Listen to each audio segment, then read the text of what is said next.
Hi and welcome to this new series of Epson ColorWorks videos. My name is Adam Samuel. I am the product manager for Epson Color Label printers. I'm here today with the ColorWorks C6500Ae printer. We've all had to change printer rolls or occasionally clear a media jam. With the new Epson driver, it couldn't be easier. By following each of these simple steps, you'll be up and running in no time.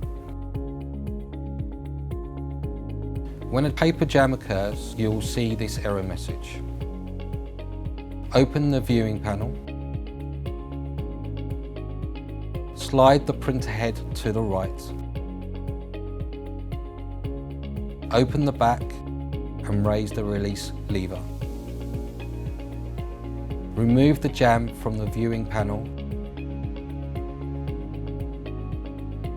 and make a clean cut. Now you can lower the release lever and close the back cover. Press the pause button to reset, and now the printer is ready.